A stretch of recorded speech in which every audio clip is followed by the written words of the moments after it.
everybody. My name is Brooklyn Vale, and welcome to the very first episode in Fandom Nerdgasm. Nerdgasm is the Inner Geekdom Debate League. This had been a previous iteration run by one of our competitors today, but he has asked myself and the great Cody Newberry to take care of it, to love it, to hold it, to cherish it like it's one of our own. We're here, the first match in our 16-man tournament. Very excited for this match. But before we get to our competitors, I have to introduce the co-commissioner, the thorn in my side, one Cody Newberry. Cody, how are you feeling? The league is here now and has finally arrived. How do you feel with this matchup today? I'm quite nervous about this matchup. One, I'm contractually I can't speak. I have to back Robert in everything besides debate, so that will shed. I can't do anything with that. But he's probably one of my best friends in this community, so of course I hope he does well. But Kaleb has got a crown on his head, and he's quite pissed off tonight. So this match should not be in this round, but we had to make it random. So this should be probably the most intense round of round one. So again, I don't really have a favorite. I think this is actually 50-50 going in, but I think this is a great way to start off our new league. All right, so obligated and climactic are words that Cody cannot pronounce. I'll add that to the list. Joining us as well today, he is our third judge. He is also the just the creator and the commissioner of Multiplex itself. Tim Smith. Tim, how are we doing, man? And Robert and Kaleb, both veterans in Multiplex. How do you feel with this matchup? Very glad I don't have to compete in this. So Kaleb, have fun. Robert, have fun. I am happy just to judge this, to watch these two titans clash in who can argue their point the best. All right. Well, before we get into the actual competition, let's get into the minds of our competitors. So I'll kick it off to Cody. Take it away. Well, okay, I forgot all about this. I'll do the Kaleb thing. 3, 2, 1, put it in. Kaleb, we'll go to you first. You are technically the higher ranked person because you ran this league, so freaking of course you'll be at the top of the standings. So, Kaleb, how do you feel about Robert, and how do you think you're going to do today? You said it yourself. I'm one of the best debaters in the league. My biggest problem is that I always come up one question short. That's not going to happen today. I am very sick of being the bridesmaid, never the bride. And I'm going to win today. Robert knows his stuff when it comes to trivia. When it comes to debate, I think I can win. I know he runs that whole failed experiment, but I think I can win when it comes to the debate world. All right. Well, that was really nice, and you didn't say anything that I think you shouldn't have said. So, okay. And Robert, you're already a champion. I feel like you need to win everything that's associated with fandom. So, how do you feel about going up against Kaleb today? And do you think you have a shot? I think I have more than a shot. I think I am the favorite here. Both of us have some decent experience with debating. I just frankly think that I know fandom better. I have a better grasp of really what these questions are going to be asking about. So I think I have a very, very good shot, and I'm not really worried. But I respect Kaleb a lot. He's a great guy, and I'm really looking forward to facing him. All right. And Brooklyn, you can explain how Nerdgasm is going to work. And let's go. Alrighty, so the rules of Nerdgasm are as follows. Competitors were given a choice of 8 categories randomized throughout the fandom universe. They drafted categories. We gave them questions. They then drafted from the questions provided. So each question will begin with a 1-minute opening, followed by a 5-minute free form. This is where all the jabs come out, and then a up to 45-second closing argument. We ask our competitors to wrap up their arguments and present to the judges in a clear and concise manner. The rules are as follows: no filibustering, no touching of the hair or face, and the Jessica Morgan rule will apply, that we will only say time once and only once. So let's get right into it. Question number 1. So the first category that was drafted was years. So this is we're able to take a grasp of either individual years, decades, just a more open topic. But the question that we gave them is as follows: what is the best fandom movie from the year 2005? Kaleb, Koho, since you are the higher ranked competitor, you will be going first in this question. You have 1 minute, and time begins whenever you start talking. The year 2005 is a pretty good year for fandom movies, but when you look at what is the best year to in the realm of fandom movies to come out, it is hands down Christopher Nolan's Batman Begins. Batman Begins launches one of the most iconic trilogies. It's the most iconic origin of Batman, and it does it in the way that it was always meant to be done. It creates a realistic atmospheric world. It brings Gotham to life. It really tells you who Bruce Wayne and Batman are and the duality of that character, and is really a character study about one of the most popular superheroes of all time, making it a more compelling and more interesting film than my opponents. Alrighty, ending 25 seconds early. This is what we call a patented late night with take 3 approach. We will see how this pays off. Mr. Robert Parker, you have 1 minute of opening. Your time begins whenever you start talking. All right, I do have things to say against Batman Begins, but I'm not going to say them yet. The best fandom movie of 2005 is hands down, without question, Harry Potter and the Goblet of Fire. This is the 4th film in the Harry Potter franchise, and it is the most recognizable. It is the most memorable. The visual effects, it looks like it was made yesterday. The franchise really matures at this stage. Really, the first 3 films are very much getting into the world and seeing the magic from the kids' eyes. This is the one that it starts teaching us true lessons, and themes start holding. We see the theme that not all government officials have our best interests in mind. We have the theme to not necessarily trust all of the media that we consume. These are really adult themes, and this is really why Goblet of Fire is so good. The storytelling, the performances, the directing, the writing, it's all perfect. It's the most quotable fandom film of 2005. The performances from both our mainstay cast, the main trilogy, as well as even supporting characters like Brendan Gleeson, who's only there for a scene. We just see different characters through the story, and it really progresses everything perfectly. This is an iconic, perfect film. Excellent. I only had to say time once. That is great. All right, gentlemen. We have 5 minutes of free form, and I remind our competitors again, no filibustering, and you will get a 1 minute warning when we get to that time. So let's get it on.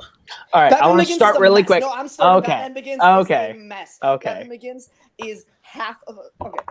The problem with Batman Begins is it is nothing without its successor. Without the Dark Knight there, Batman Begins does not mean anything. It is not a well-woven story. It does not have a beginning, middle, and end. It is not a functional film. I'm sorry, are you describing Goblet of Fire? With the Goblet of Fire is perfect. There's the beginning. You have everything that happens. Okay, hold on. Let me stop right there. You said Goblet of Fire is memorable, mature, government media, all that, and the government media themes. There are 3 films in your franchise that take all of those and do it better. Deathly Hallows Part 2, more memorable. Prisoner of Azkaban, that's the first one to be really mature. And the government media, Order of the Phoenix does that better than your movie. No. The darker... Just you didn't pick the best movie in your franchise. Just because Prisoner... Yeah, because I picked the best movie of my year. Okay, no, you didn't. Prisoner of Azkaban is the first one with a darker palette tone. That doesn't mean it's the first one with more mature themes. That's absolutely incorrect. The problem with Batman Begins is it has a half-assed performance by Katie Holmes, and that is one of the most egregious performances in any comic book film ever. If you were going to pick a comic book movie, you should have picked... Hell, there are 2 DC movies from 2005 better than Batman Begins. Both Constantine and A History of Violence are far better. You are high. You are high, Robert. Here, you wanted to pick... Hold on. You wanted to pick Batman Begins. You wanted to pick Batman Begins, and you messed up. That's all there is to it. Here's the thing with Goblet of Fire. I realized that there was a better choice. The thing about Goblet of Fire... Okay, let's talk more about Goblet of Fire. Here's the thing about Goblet of Fire. It is the Hunger Games with wizards, and while that's interesting in a book, it does not necessarily translate to film. That's not true. It totally is. That totally is. Well, the thing about Batman Begins... It totally is Batman... Stop. We will have decorum, or we will have nothing at all. Right now, you are both ruining your chances because Tim, Brooklyn, and I can't hear shit. Okay? All I can hear is Minnesota and Wisconsin yelling at each other. So how about we do this? Hold your hand up when you want to speak. You get 30-second chunks pretty much. Give yourselves a viewpoint so you can let somebody talk. Don't try to overshoot each other. Okay? Thank you. All right. So Batman Begins is here's the visual effects of that movie look like it was made in 99, not 05. The performance by Katie Holmes, Linus Roach, Joshua Hardo, those are all really disappointing performances. We get to see Bruce's parents killed again. You said it's the most iconic form of the character. That's not true at all. Batman 89 is a far more iconic version of this character. This film is nothing without its successor. Its themes are not relevant to today's world, unlike the themes and performances of Goblet of Fire, which are spot on and can still be drawn from. Okay. I'm going to tell you why everything you said was terribly wrong. The thing is, The Dark Knight has Joshua Hardo. You're not even thinking of the right movie because you're saying the wrong people. Katie Holmes might not be that great, but you also get Gary Oldman, Michael Caine, Christian Bale, Morgan Freeman, Liam Neeson, Ken Watanabe. All these people present iconic performances that are outstanding. The thing with Batman Begins is it is the first time that we see Batman portrayed comic accurately, correctly. It was only the second time we saw his parents die, and that doesn't matter because this one actually mattered. This one actually resonated with you. The thing about Goblet of Fire is that it's not even the best version of what you're trying to present from your franchise, and it doesn't tackle what Batman Begins does that year, which is bring superheroes to life in a way they've never been done before. Okay, I can read off the cast list on IMDb too. Daniel Radcliffe, Emma Watson, Rupert Grint, Robert Pattinson, Ray Fiennes, Michael Gambon. Hey, it's my turn. Michael Gambon, Brendan Gleeson, Tom Felton, Alan Rickman, Timothy Spall, Robbie Coltrane, Maggie Smith, David Tennant, Gary Oldman. Better in the one scene in my movie than the entirety that he is in Batman Begins. Batman Begins is a half of a film. It is not a complete story being told. I can't even see any of the action. The action in Goblet of Fire is clear, crisp when he's fighting the dragon under the sea, under the Black Lake. Excuse me. If you look at everything that happens in the graveyard, everything that happens in the maze, everything that happens in the World Cup, this is 1 minute warning. Crisp action. Like Batman Begins, it looks like Christopher Nolan put a GoPro on David Goyer and made him run around after a sandwich. Okay. First of all, the cinematography was nominated. Wally Pfister got an Oscar nomination because the cinematography puts you in the place of one of the criminals getting beat up. That is an ingenious move that they did to make a superhero movie work. Shaky cam. That's a shaky cam excuse. That's what that is. Okay, once again, my time to talk. Also, Gary Oldman gives a better performance in Batman Begins because he actually brings to life a comic book character that people love and adore and does it better. The thing about Goblet of Fire, he's in your movie for 4 minutes and gets shot in the face by Bellatrix Lestrange with a wand. And now you're thinking the wrong movie, motherfucker. Whoopsie freaking knew. All right. He appears in the fireplace and he gives. When you say Batman Begins is a half-baked movie, you're trying to describe The Dark Knight. Batman Begins is a complete story, 3-act structure. Goblet of Fire is setting you up for more movies and doesn't tell a complete story within itself, whereas Batman Begins actually tells a character story in a 3-act structure. Which themes aren't relevant. Those themes don't matter at all. Time. Strike that from the record. That was after time. The judges, please strike whatever Robert Parker said from the record. Ow, my ears hurt.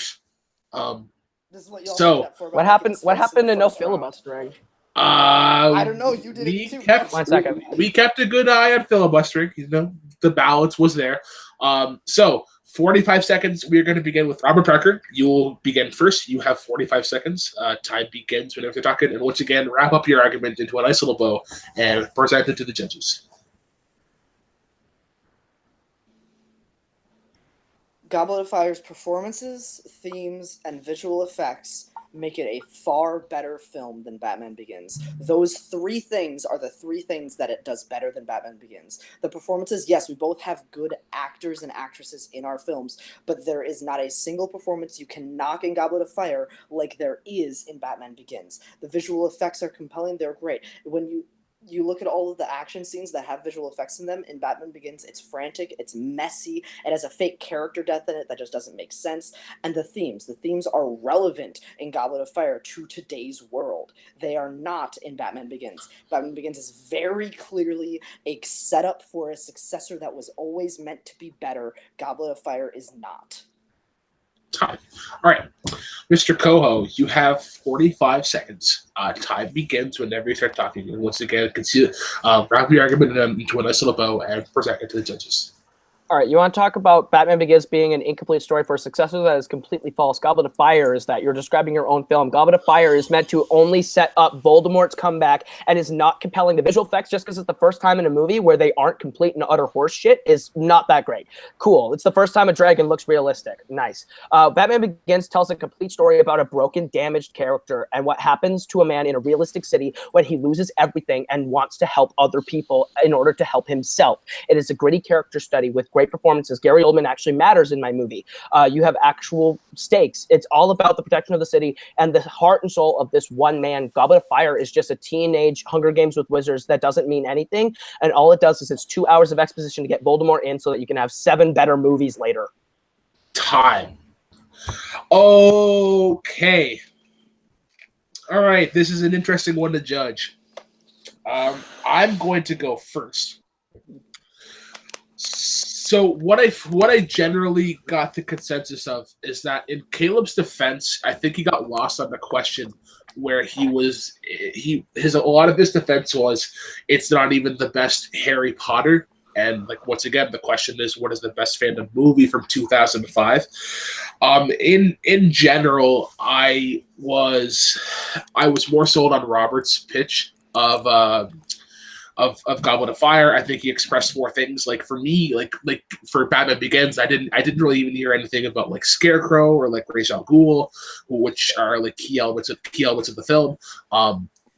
So I'm gonna give my point to Robert just because his argument was a little more well-rounded. But I am not alone here. There are 3 other judges. I'm actually going to go to Tim Smith next. And Tim, based on arguments provided, who gets your point and why? I hate you right now.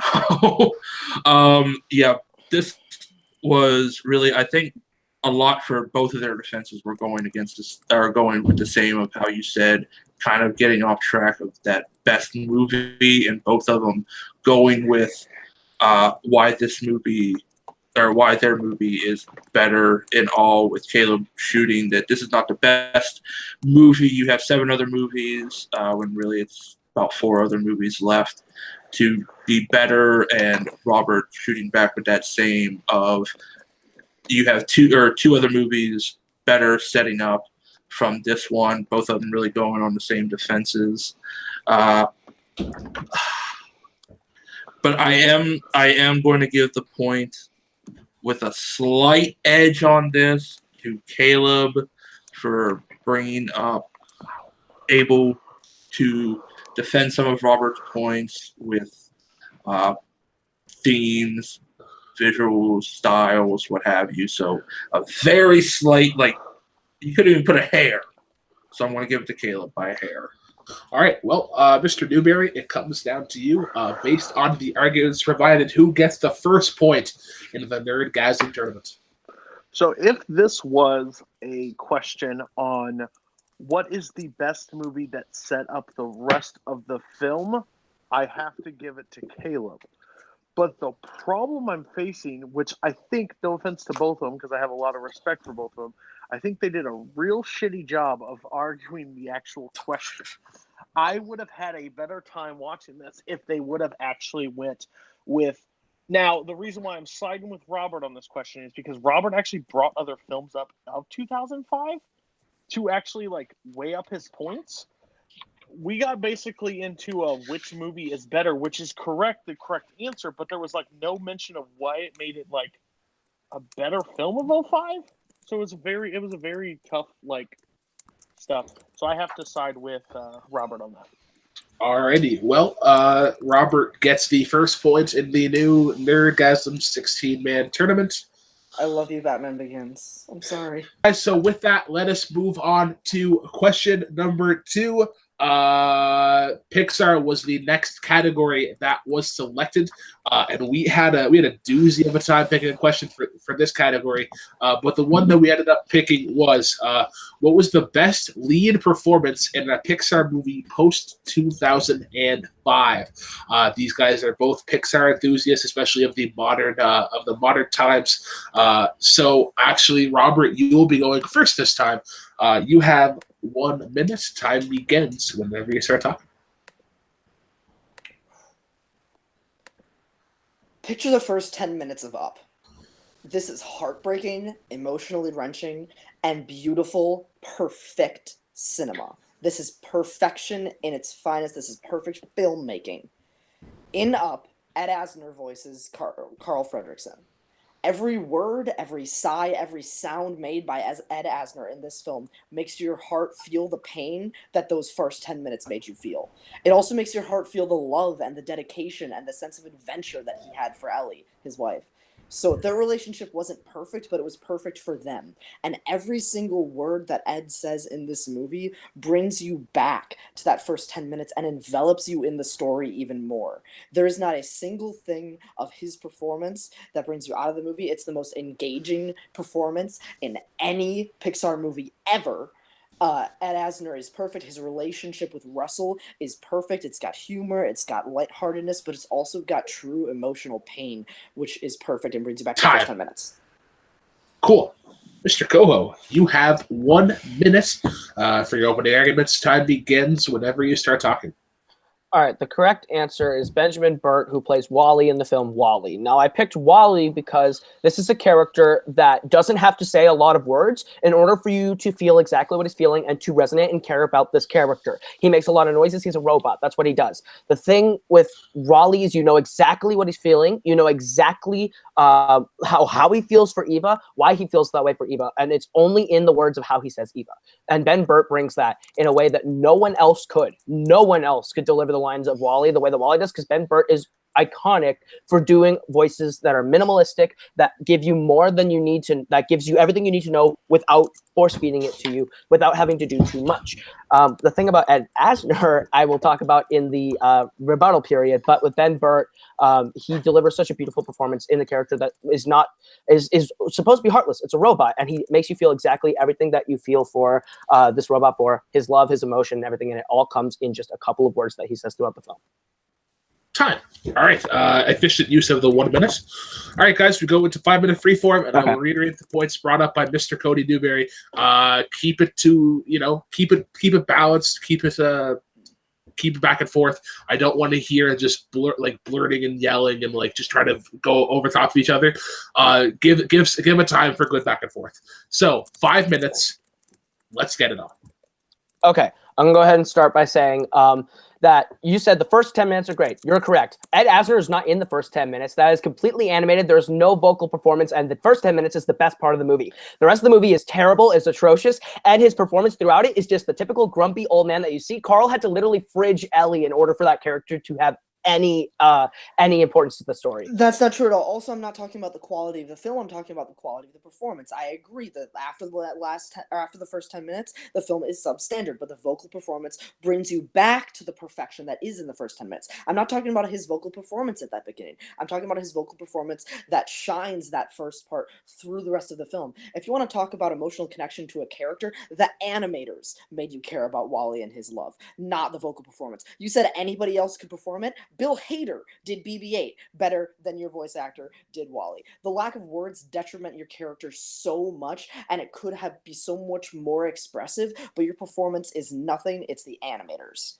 Ed Asner spends the entire movie talking about a giant bird like any typical grumpy old 90-year-old man would. The thing about Ben Burt with Wally is that he actually delivers it better than Bill Hader. Bill Hader as BB-8 is nowhere near Wally. You're completely wrong. The thing about the animators, I would say, have more to do with your story, because the first 10 minutes is exactly all you're hammering on. The first 10 minutes is all you're saying is the most beautiful part, and that's all animation work, not Ed Asner's performance. Again, and Ed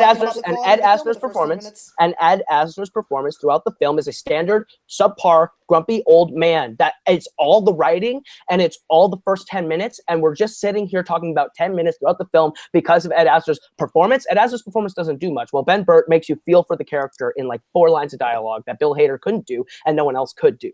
Okay, this is not a he said, she said, it is, it isn't. That's not the argument I'm making. I'm not saying that the first 10 minutes are, this is my answer because the first 10 minutes of Up are great. That's not what I'm saying. Yes, that's exactly the words you just said. That's not what I'm saying at all. I think the performance is much, much more. It transcends the grumpy old man because of his relationship with Russell. Because every word that comes out of Ed Asner's mouth reminds you of the heartache that character has gone through. Every raspy time when he unplugs his hearing aid to like under the balloon, and then the cloud comes. It's a little bit of an action set piece. The conversation with Russell that happens before that is just so endearing and heartbreaking. Just the fact that you truly understand what this character has gone through, it makes you sympathize with him, and it makes you truly love him. There are half a dozen Pixar performances better than WALL-E. You just pick somebody that is not emotive enough because he's not given enough to do with as a performance besides just make little robot noises, and that's not enough. The thing with Ed Asner is the reason why you love it like that character is the screenplay. It's all writer's work. The thing is, Ed Asner's performance is all animated. Ed Asner adds little to nothing to that performance. He is just doing a grumpy old man shtick. It's the words coming out of his mouth that are important, and that is all Pete Docter. That is all Brad Bird. That is, or not Brad Bird, but that's all the writers of Up. The thing about Ben Burtt and WALL-E is that he doesn't have to say a lot. He doesn't need to do a lot because what he's giving you in those moments, in those small moments, is more than anything than Ed Asner is delivering when he's talking about a bird or to Russell, because it's nothing. The writing is better in Up, but the performance is better in WALL-E because that character gets to do so much vocally that you're just undercutting and understating for the sake of argument. I disagree completely. He does not just do the grumpy old man bit. It's not just the words he's saying. Every time he walks, he takes a step and he does a little grunt, a little raspy sigh. And that is just because that's what that character has gone through. That character has such the pressure of life still on him because of all the terrible, terrible things. It's a reference. There's a reference in the movie to Good Will Hunting where Robin Williams delivers his speech about having gone through cancer, having gone through terrible, terrible things. And that is manifested. Every single second of that is manifested in the grunts, the groans, the raspy talking, not just about the bird and the plot of the movie, but just in the way that the character carries himself. The thing about the way that the character carries himself, again, is the animation. And also those grunts, and that's what we call additional voices. That's not even necessarily Ed Asner. Ed Asner's not even necessarily making those voices. The thing Ben Burtt completely voices WALL-E throughout the movie. There are interviews, everything about it. The thing Ben Burtt delivers innocence. He delivers romance. He delivers love. He delivers a powerful, innocent, heartfelt performance in saying 8 or 9 words throughout the entire film. Ed Asner's grunts might not even be him. The thing about Ed Asner is he's got a really good script behind him in terms of words to say, but he's just doing the same grumpy old man thing that he did for the last 20 years. Can you please make up your mind? Is it great writing that is fantastic, makes the character better, or is it the character has nothing to say? You cannot argue both, and you are. I'm not arguing both. Yes, you just said both. I'm not arguing both. I'm saying the script is okay. If you're looking for a character that's lighthearted, lovely, has all of that emotion behind it, you should have gone for Anthony Gonzalez, who does Miguel and Coco. You just didn't. You went for a character that looks cool, and the visual look on his face is perfect, and the little noises he makes are cute, but that does not display relatability with the character. Strike that. Alrighty, let's get into the 4-minute close, or not the 4-minute closing arguments. Let's try that again.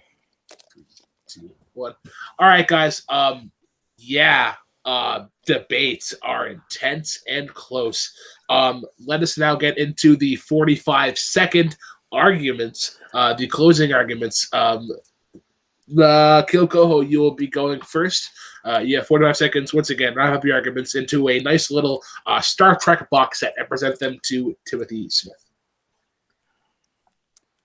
The reason why Robert says Ed Asner's performance is good is because he makes groans and grunts that refer somehow to the first 10 minutes that Ed Asner has no dialogue and nothing to do with. Ed Asner has an okay script, some good dialogue behind him that allows him to connect with you somewhat, but it's not Ed Asner's performance. It is the story or the dialogue, but it's not Ed Asner. Ed Asner does literally nothing. He's playing a grumpy old man. Ben Burtt brings so much innocence, heart, and performance to a robot that should not have that. He does so much to make you care for the character of WALL-E. It's not the animation. The animation, sure, it's an animated movie. Of course, animation is going to be a part of the animated character's looks and style. It's about how the voice relates the emotion. And Ben Burtt gives more emotion in the word Eva than Carl Fredricksen and Ed Asner give in the entire runtime of Up. It's all the script. It's not Ed Asner. Interesting. All right, Mr. Parker, we go next to you. 45-second closing argument. Please wrap up your argument into a nice box set of Family Guy Season 3 and present it to me.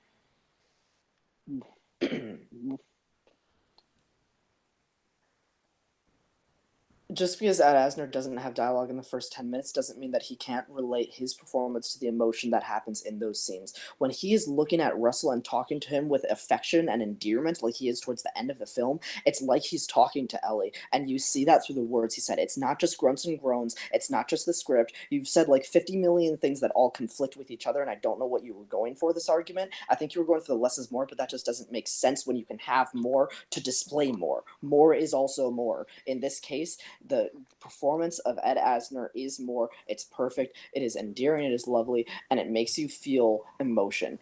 When you look at Wall-E, you don't feel emotion. You say, "Oh, that's a cute robot, and he loves that other robot." You don't. It doesn't pull your own heartstrings. Pixar pulls your heartstrings. It doesn't in Wall-E because of that performance. It does in Up because of mine. Time. All right. Oh man, this went back and forth for me personally, but I'm actually going to give it to Cody first because he was the tiebreaker in the last one. So Cody, based on the arguments provided, who gets your point and why? Okay. What I'm going to say here may sting for a second, but I take debate very serious, and I can't be bought or swayed on anything. And I'll tell you where you miss and where you hit. So this is my viewpoint. I don't get Kaleb's argument at all for me. I don't disagree, but I think there were glancing cheap blows that were tried to be thrown by like script and writing, but that's every movie everywhere. I also think Kaleb hurt himself at a key moment of this fight when he said that the grunts and stuff could not be Ed Asner, but you gave the opening to Robert, regardless what you think or what we've heard, that those gear sounds or those moments could not be Wall-E himself. So I have to give it to Robert by a clear edge. I don't think there was a lot of conflicting things that Kaleb said, and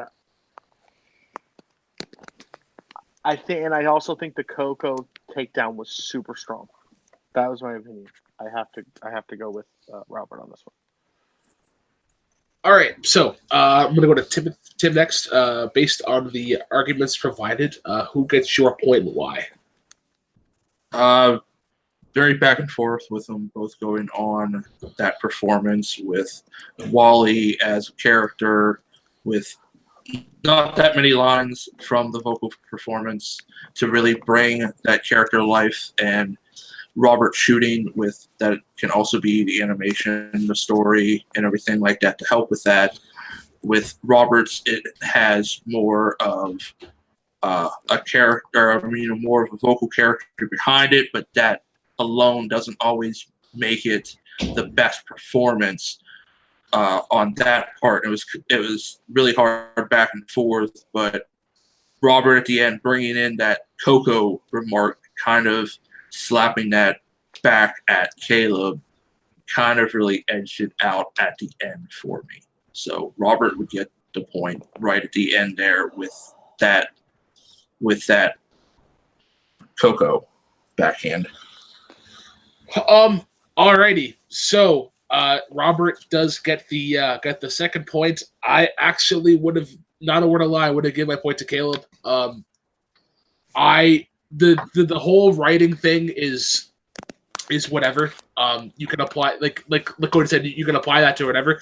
But I understood what Kaleb was getting after is that the writing is great, but it's how you inflict and how you give inflection and emotion and feel. And I was sold on Kaleb's minimalist approach, and he had some good defenses against Robert. The whole BB-8 thing, like Robert tried to compare the two characters. But yeah, it was a good back and forth. But yeah, I think the 10-minute opening thing, just trying to go back to that, I didn't find that I didn't like that as a base to consistently come back on. So that's my whole reasoning. But I am in the minority. So Robert does get the point, which means we move on to question number 3. The third category drafted was Disney animation. Yeah, Disney animation.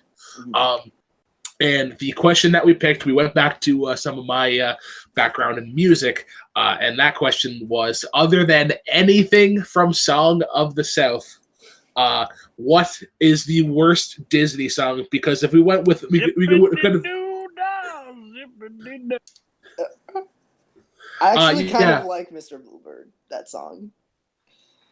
Yeah. Robert is a already. racist. You Just heard a it minute. here first. Robert is racist. All right. Wow.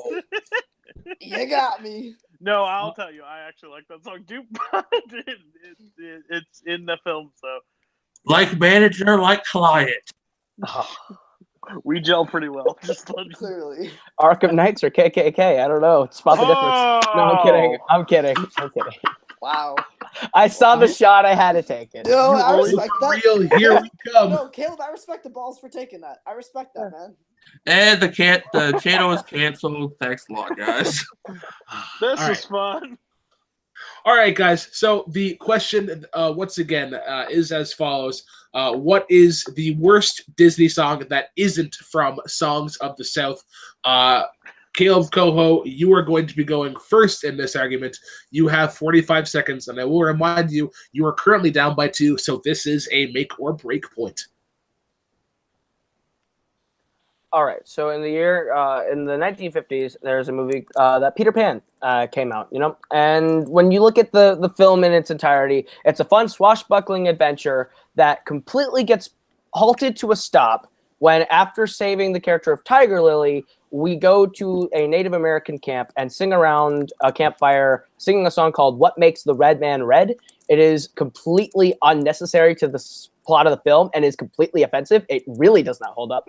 And the entirety of the scene is offensive. They're sitting there, like, smoking out of a pipe. Peter Pan puts his hand up and tries to speak in a stereotypical Native American tribal chief accent inflection, and it is completely offensive, and it really does not have any weight to the film in terms of like what's going on in the story, but it tarnishes the overall project as being easily the worst Disney song to exist because it is insensitive, it is not very well put together, and it is very inconsequential to the story, and overall the biggest blemish on Disney's record, I think, ever when it comes to music and songs.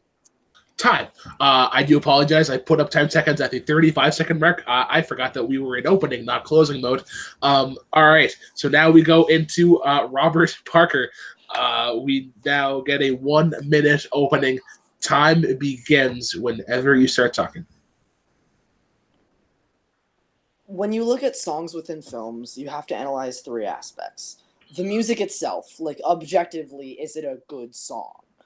The themes, how does it actually fit within the world that within the world that the film has created, and then the memorability and impact on the story.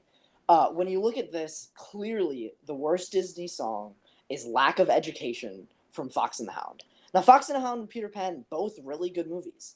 Fox and the Hound I like a little bit more, but the problem with Fox and the Hound is the music itself. First off, this is just a bad song. It's like mistuned. It seems like it's in the wrong key. It's got a really weird vibe to it. The themes, it fits within the film utterly atrociously. Like the movie's themes is about friendship and finding friends in the wrong places, and this one is like, hey kid, you're gonna get shot and taxidermied and it's your fault because you wanted to have friends. And the memorability and impact, you don't remember very much about the song itself, but its impact is just atrocious on the film's plot. Time. Alrighty. All right, gentlemen, let's get into it. 5-minute freeform. I do want to remind again, Robert, if you get this point, you will be our first winner. Although if Caleb does get the point, we'll move into our speed round questions. So 5 minutes of freeform. Let's get it on. All right. I would like to analyze my criteria to your song. So the music itself, objectively, is what makes The Red Man Red a good song. Forget the lyrics, forget the racial insensitivity. Is it a good song? The answer is yes. It's got, the vibe is good. Listen to that song again. You can listen to that song. It is listenable. It is good music. It is well written music. The themes, it fits in with the themes of Peter Pan. It's a bunch of British white kids. Their imagination runs wild. The whole theme of Peter Pan is imagination. Let it run wild. Is it insensitive? Yes, but it fits with the themes of the film, and it sure as hell is memorable. As far as not having an impact on the film, of course it is. It's bringing the kids, the Darling children, more into Neverland. Your song fits all 3 of the criteria that are necessary. Mine does not.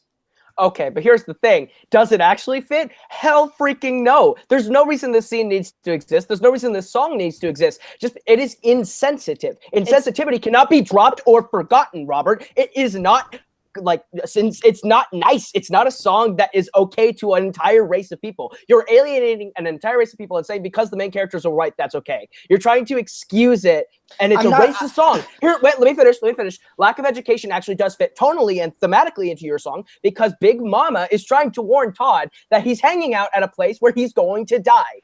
That is a place where he can literally be in danger. Is the song itself particularly fun to listen to? Maybe not. But the thing is, it actually fits thematically into your story because it is a warning song. It is warning Todd that he could possibly die and the potential dangers that he's in by hanging out at a hunter's house when he is a fox. Okay, but here's the thing. It doesn't fit thematically because the theme of my film is friends can be found in unlikely places. This one it's not just warning Todd, it's berating him about how stupid he is. And He is stupid.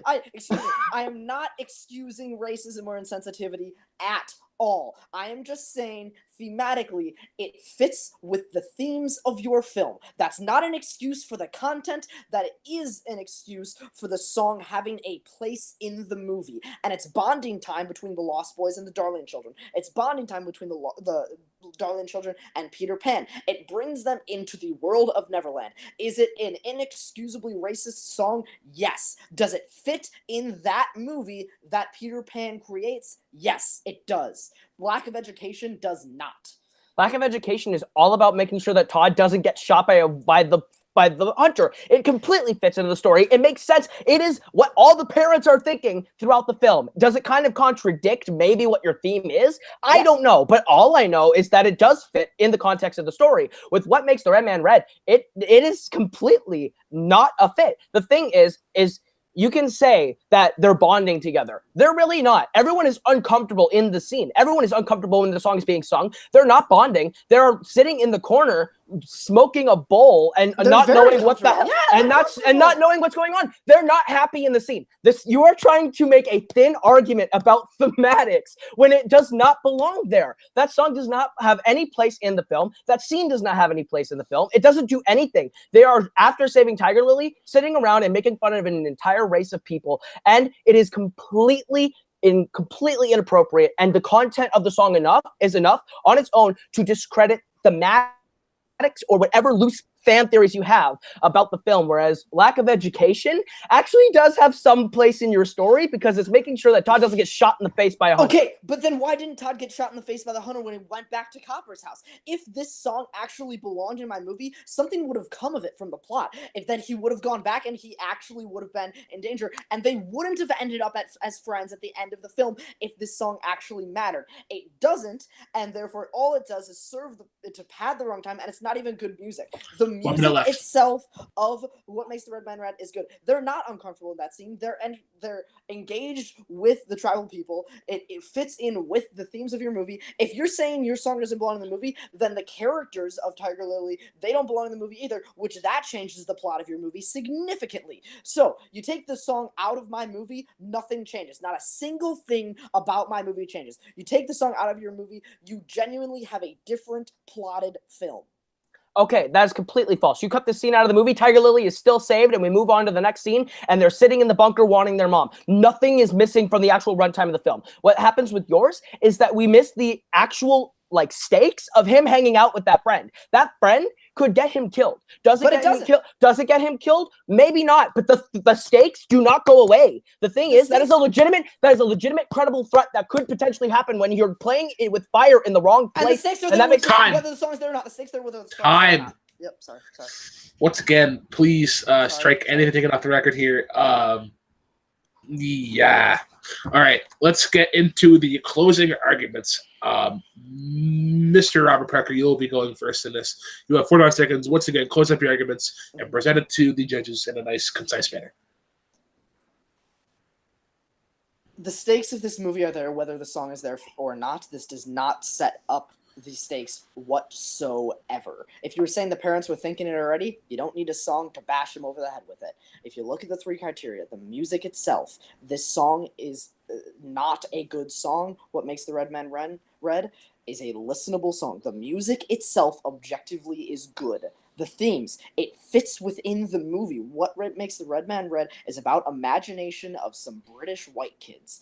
I'm not excusing it, but it fits in your film. Mine does not. It is jarring, and it is out there, and it makes the film worse. Memorability and impact, yours impacts your plot. Mine does not. Mine could be taken out of the movie, and the movie would not change. Yours would.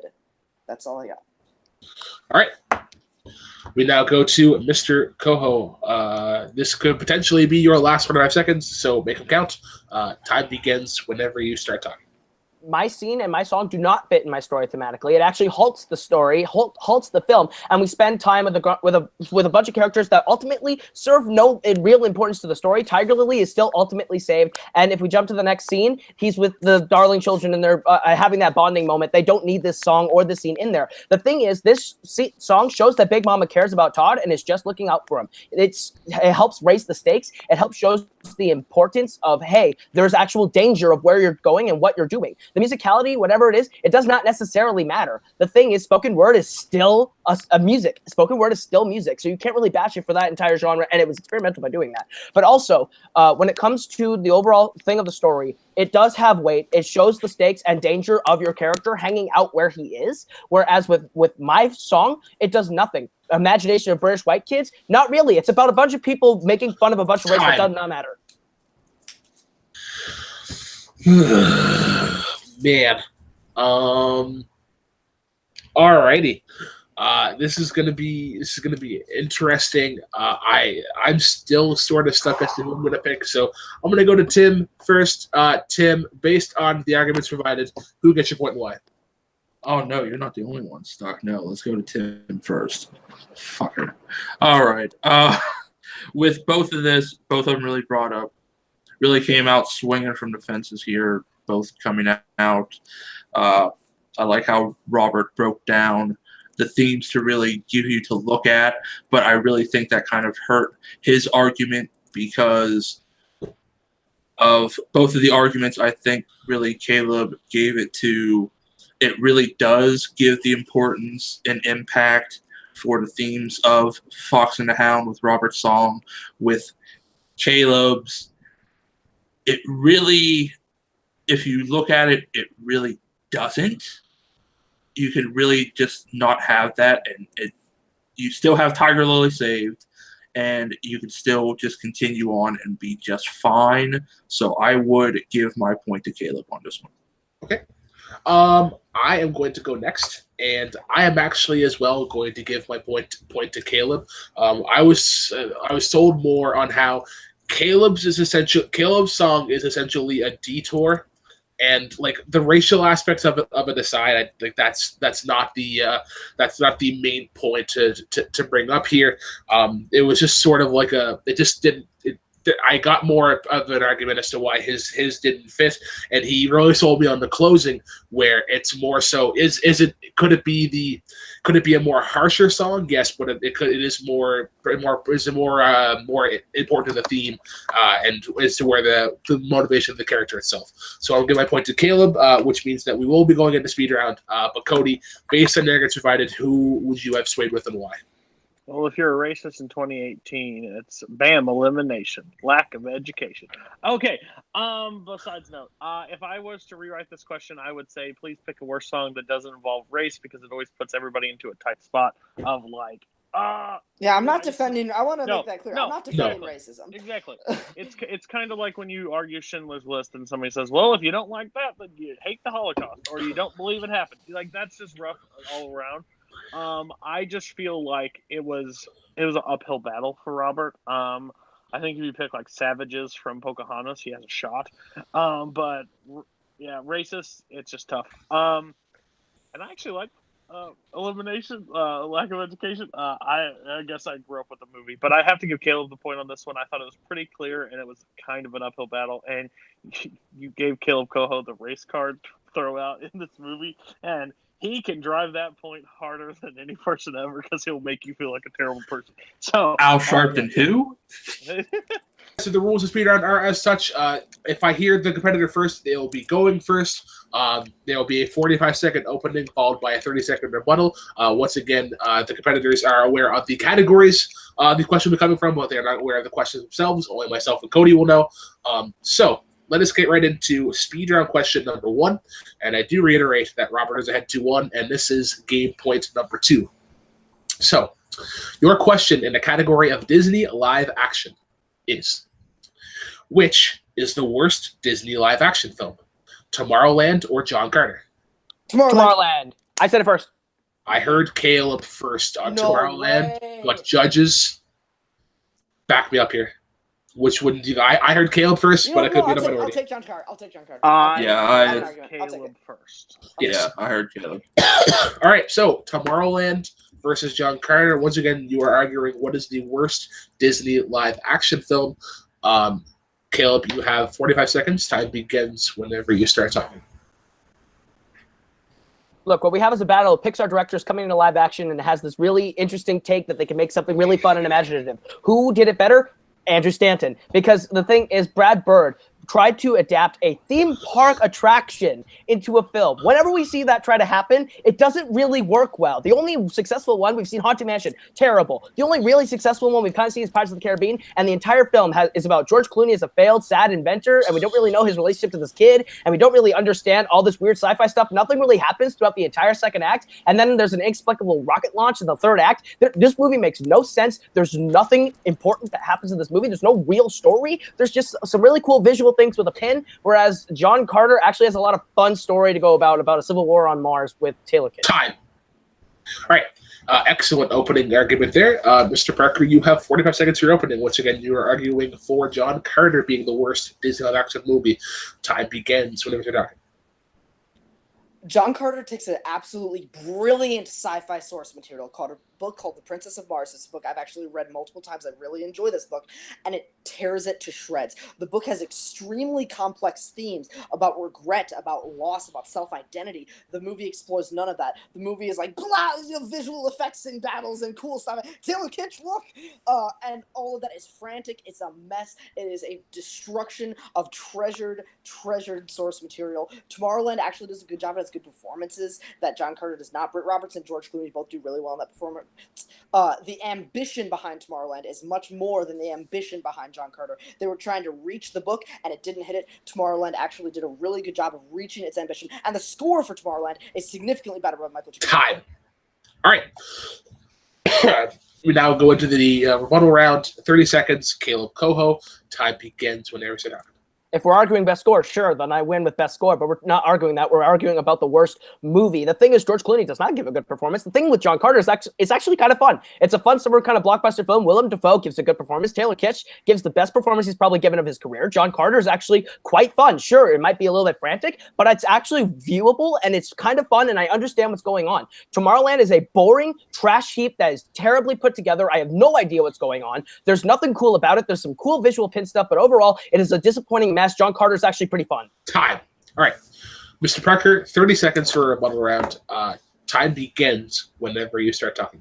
You say it's fun, I say it's not. He should say whatever. Tomorrowland does have some cool visual effects. You said it doesn't, and then you admitted that it does have cool effects.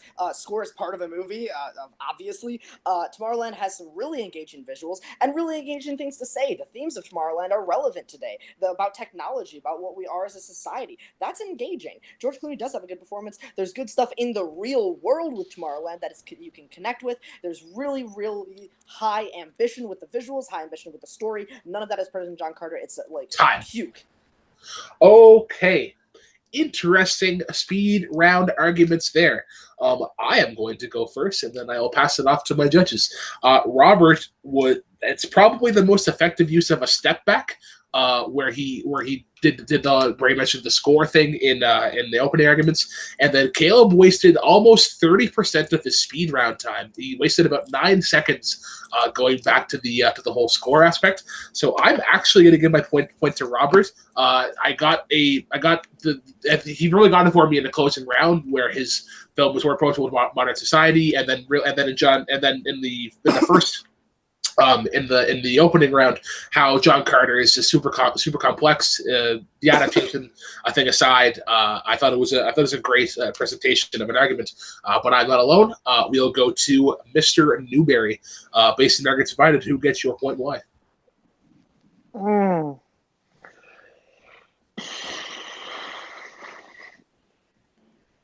This is really tough for me because I think this was actually the closest fight of the rounds. Even though I really respect Robert's in the beginning, that made me giggle a lot.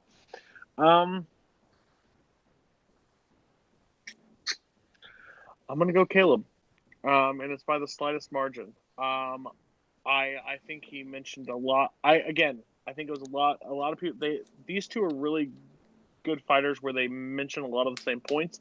I think the score thing is really good, but I think Kaleb did a really good job counteracting what Robert said too. So by the slight margin, I'm going to have to go Kaleb. Okay.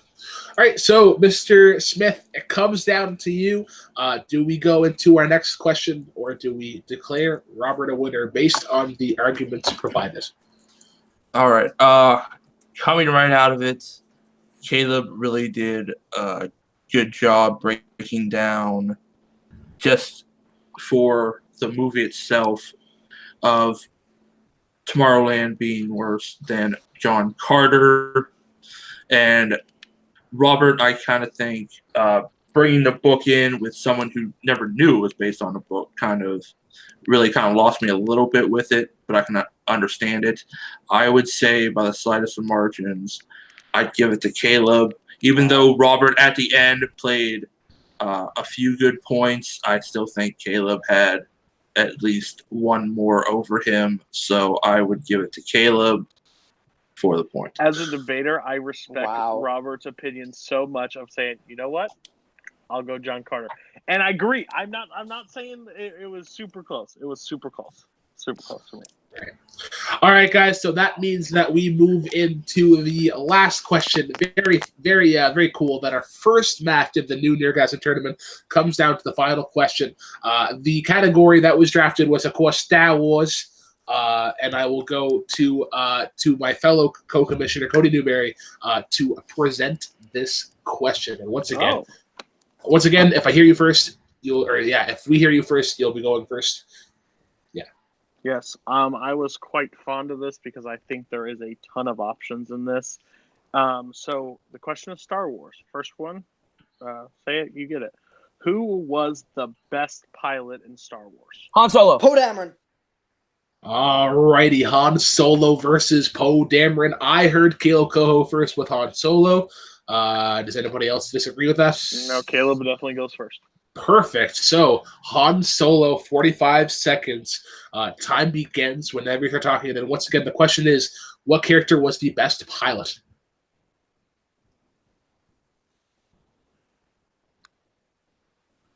When you think pilots in the Star Wars universe, the first person you think is Han Solo because he is the best. He pilots the Millennium Falcon. He makes the Kessel Run in like the lightning speed, 13 parsecs. Actually, that's the joke. That is the joke. But anyway, as we get into the Star Wars films, we look at Solo. He saves an entire group. He makes an entire run of stolen goods to a planet without blowing it up in a high-stakes, very delicate mission. He can handle a ship through turbulence, through trouble, through asteroid fields, through monsters. We've seen him do it in Empire, in Solo, in A New Hope. In A New Hope, he saves Luke Skywalker from dying on the Death Star run. Poe Dameron's just a hot-headed flyboy that almost kills everyone in the beginning of The Last Jedi and literally does nothing really flying.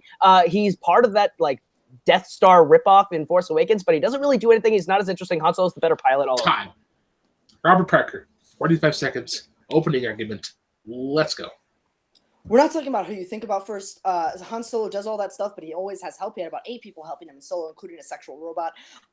Also, Poe Dameron is not just a flyboy who does nothing. He just single-handedly takes out 8 TIE fighters on Starkiller Base. He flies a TIE fighter. The only thing we've seen Han ever fly well is the Falcon. He doesn't even do a good job of that alone. Poe Dameron is not only a better pilot, he's a better character. He is a better pilot. He destroys way more ships. He's a way better fighter. He literally says, I can fly anything. Han Solo is a hothead. He never does it without Chewie or somebody else backing him. He is not a good solo pilot. Poe Dameron is the best pilot of the Resistance. He is the best pilot in the Star Wars universe. Alrighty, ending a couple seconds early there, but we now go into the rebuttals. Mr. Koho, you have 30-second rebuttal. Time begins. You said Han never flies alone. Poe never flies alone. BB-8 does most of the heavy lifting when it comes to flying that stupid X-wing. And the TIE fighter thing, he also had Finn helping him. The thing is, like, Poe always flies with someone too. Han actually piloted alone. In Solo, if you watched it, he pilots that speeder on his own very well, and he outmaneuvers many Imperial ships while doing it. Han is the better fly boy, as you want to say, because he can handle things on his own. He's the only one to survive that crew mission because he handles that ship very well. He's the only reason why Woody Harrelson survives. In Empire Strikes Back, he had no help getting to the asteroid ship. That was always him. Yeah, he's got Chewie, but that's what a good friend has. You have BB-8. BB-8 does everything. All right. Mr. Precker, you have 30 seconds. This is the last. No, sorry. This is yeah. Go ahead. If you saw Solo, you would know that speeder, he crashed it. He got it stuck between 2 walls because he's a bad pilot. Poe, on the other hand, has never done that. When you're talking about how he had Finn's help, no, I'm talking about on Starkiller Base when he single-handedly destroyed half a dozen different TIE fighters by himself. He has BB-8. Okay, the Falcon has the soul of L3 in it. Okay, everybody's got droid helpers. Yours has physical helpers. Poe Dameron flies on his own. He has made a name for himself. He was a ranked person in Last Jedi at the beginning. Han Solo was never ranked. He got a medal because he did some cool stuff. Time. Man, come on. Hashtag droid lives matter. All right, let's go to Tim first. Since he was a tiebreaker, we'll go first with him. Based on arguments provided, who gets your point and why? Don't we have the closing? I thought that was it. This is a speed round, bud. Oh, my bad there. Both of them really good picks to start off. I have my own thoughts on that myself, but keeping that out of it, both of them bringing up. I liked how Robert started off with, yeah, Han did all these great things, but he needed that co-pilot, that help, but also Kaleb shooting back.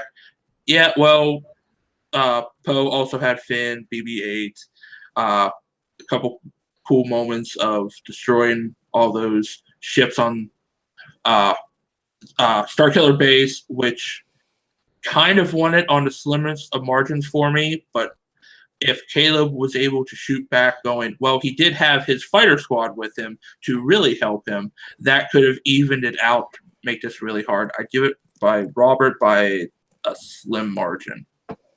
Alrighty, so Robert does get the first point here. Mr. Newberry, we will be going to you next. Based on the arguments provided, who gets your point and why? Okay.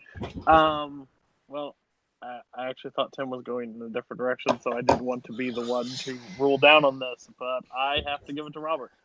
And the hard part was it was super close, but Robert did something that changed Kaleb's strategy, which is normally Kaleb's approach.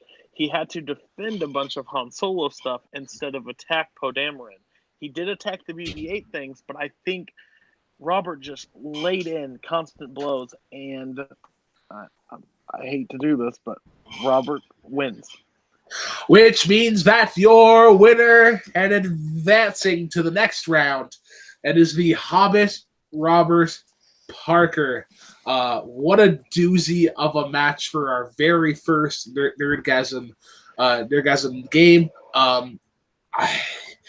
much more back and forth than I anticipated. I thought this could have went one-sided either way, but it just depends on the debaters that we get that day with the outside influences and whatnot. But let's get into to some post-match interviews. And we are here with the winner, the 15th ranked competitor, tactically getting the upset, Robert Parker.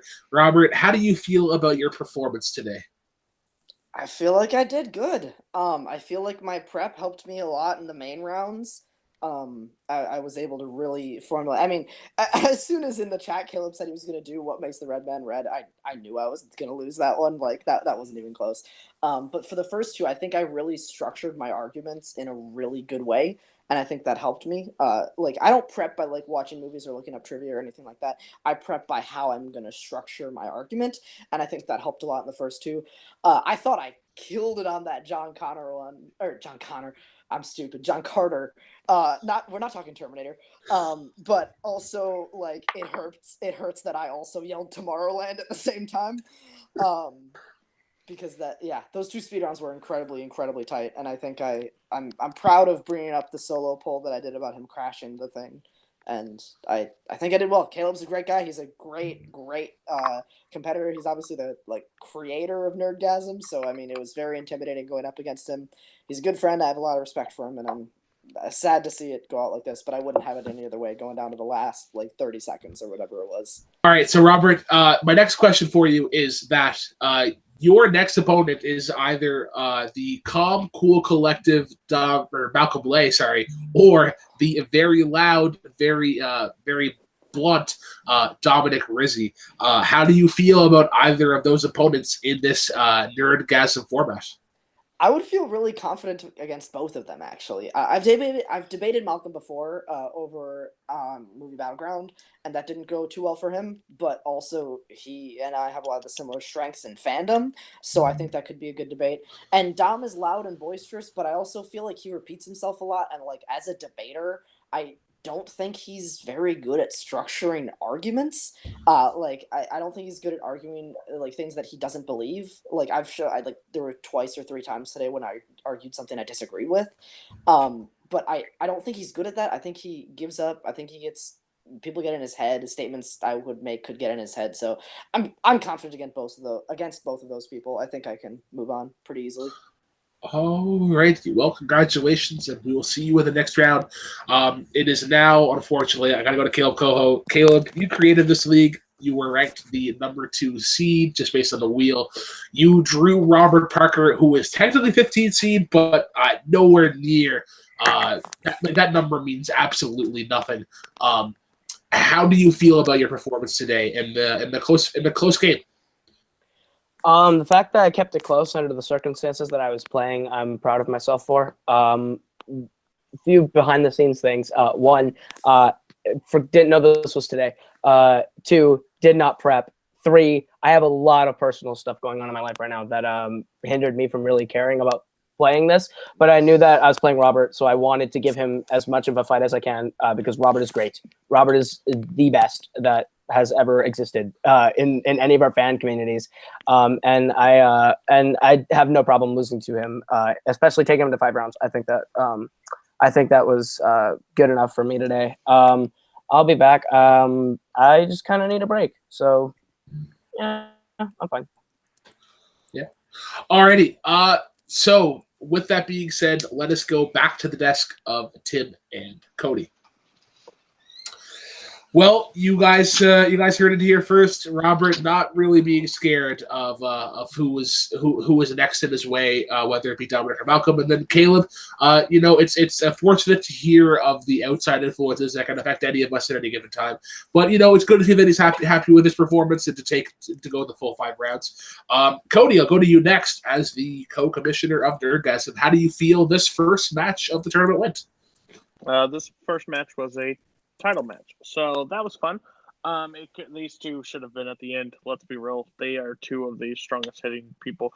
Again, as someone that talks with one of these people on regular basis, and has helped one of these people study on stuff, I had no doubt going in that he could It just matters if he formed his arguments in the right way, and he honestly did. He did a really good job. But the whole thing about Kaleb is that man needs zero prep and can keep any match close. So it's very interesting. And there's a whole reason why I'm not competing in this league, because really I do not want to piss off my client by trying to take him out or him take me out. So that was also a great point of that. I think I might be on my last straw with that John Carter ruling, but we'll probably have to talk about that afterwards. But it was a great first match. I had a blast watching it. I think Kaleb and Robert are two heavy hitters, and Kaleb will be back. And if Robert were to walk to the title, he better look to behind him, because Kaleb might be right there. All right, and I'll go to Tim's with next. Tim, I think this is probably one of the greatest matches to kick it off for the tournament. How did you feel about performances today? Both of them really strong performances. As we've heard, Robert is just one of those best around with the community leagues, especially his love with fandom and the categories in it, but also with Kaleb Koho, because he has this passion as well. We've seen this fandom league develop because of that passion and love for the fandom art, I guess you could say. And both of them really good debaters. Both of them different strategies of Kaleb with his strategy to really offset his opponent and to keep it this close with these two caliber stars. Yeah, this should have been a matchup later on in the tournament, but just how the drawing went, this was a first round matchup, and this is a tough match to beat to start off this tournament with. I mean, both of these competitors, you could easily have seen them go all the way to the championship, and it's sad we didn't get this later on for said championship match, or maybe in the semi or quarterfinals, but we got it now, and it was a great match to watch with both of these in their prep and their presentation for their arguments. Yes. All right, guys. Well, that is going to wrap things up today for our very first Nerdgasm match of the tournament. We'll now go into some of our favorite sections, the plugs. Go to our winner, Robert Parker. Where can the Nerdgasmites of the world find you? I love that name, and you can find me personally on Twitter and Letterboxd at RBRTPRKR98. That's my first and last name, no vowels plus a year. You can find me on Take 3 Productions doing hosting, and I lost my train of thought. You can find me on Take 3 Productions doing hosting duties. You can find me on Full Metal Media, specifically Full Metal Geek, doing hosting and question writing duties. And, of course, you can find me on the two podcasts I do, Podcasts Without a Cool Acronym with Chance Ellison, and Fireside Chit Chat with Zach Ford. All right, to our unfortunate loser today, Mr. Kaleb Koho, where can the nerdies of the world find you? Well, you can find me right here on Multiplex Entertainment. I host Fandom Fight on Fridays and Koho Oscars on Thursdays, so that should be debuting pretty soon. But yeah, I'm here. Always will be. And you can find my album Shoot for Teens with my group The Forks that's on iTunes and Spotify. Still selling strong. If you're interested in rap, we have that. And we'll be playing live in Wilmer, Minnesota on January 19th. So if you're interested, come see that. I don't know if there's a ticket price. It might be free. I have no idea. But yeah, you know what? Thanks for watching, guys. This is great. Alrighty. To the creator and commissioner of Multiplex itself, Mr. Tim Smith, where can the nerds of Multiplex find you? We'll work on your entrances, Kaleb, or Brooklyn. We'll have to put you through the Cody Newberry School of Entrances and nicknames, but we'll put you through that. Funny that we're clubs. Yes. For me, you can find me right here on Multiplex, helping host Movie Warzone, one of the big factors behind TV Tuesdays with Singles and Fandom. Thursdays, as Kaleb said, you can see the co-Oscars with him and Jake premiering soon. You could also see Nico and Zadius on Crisis on Multiplex. Shows ought to be wrapping up soon for a break. Friday, Phantom Fights, and of course, once this premieres, Saturdays with Nerdgasm, and wrap it all up in a little bow with Nico's self-promotion and Around the League. Alrighty, and to my co-commissioner, the thorn in my side, Cody Newberry, where can the squares of the world find us? God, you are seriously terrible. But you can find me over at Take 3 Productions. I'm on 3 shows over there. I do watch-alongs that will be returning probably after January or at the end of January with me and Robert Parker. You can find me on Thursdays at Late Night with Take 3, also known as Brooklyn's Wrong, for 2 hours. You can find me on Sundays as the Grumpy Old Man in the Corner telling everybody they're wrong on Rankum. You can find me over Full Metal Trivia, where I help put together Full Metal Geek. We're wrapping up the title at the Snowball. You can find me over here at Nerdgasm, helping Brooklyn run this, and Gosh, help him with his insurances. And you can find me here also in Multiplex, backing my client, Robert the Hobbit Parker, as the soon-to-be Teams Fandoms Champions and the Singles Champ. So, yeah, you can find me here. Right. And last but definitely not least, I'm Black Knight and Brooklyn Vale. You can find me right here on Multiplex running Nerdgasm alongside Cody Newberry. Be sure to check out the plethora of matches that we will be dropping in the upcoming weeks. You can also find me on Instagram and Twitter at TheRealBK10, the number, not the word. And you can find me on Take 3 Productions running not 1 but 2 shows, Jukebox Trivia, a music trivia debate and countdown show. Be sure to check out the content that will be releasing the upcoming year. We'll be going back to some trivia, doing some more playlists, maybe even doing some interviews to do some more music backgrounds. And on Thursdays, as Cody mentioned, Late Night with Take 3, otherwise known as CodyBlowsHourly.org, where we do a various topical pop culture podcast. We do have various Schmodown guests on there. We're going to try and get some more for the upcoming year. And yeah, for Cody, for Kaleb, for Robert, for Tim, for myself, hashtag what should... No, hashtag what about brother Tim, Cody? Where was he in your plug? He's on Kool-Aid right now. It's already been discussed. So, once again, for Cody, for Kaleb, for Robert, for Tim, I am the Black Knight and Brooklyn Vale. Be sure to like, comment, subscribe, and Multiplex. If you think that you can take on Robert Parker and their guys in debates, you got to wait quite a bit. This tournament does take the precedence. So, once again, guys, cheers.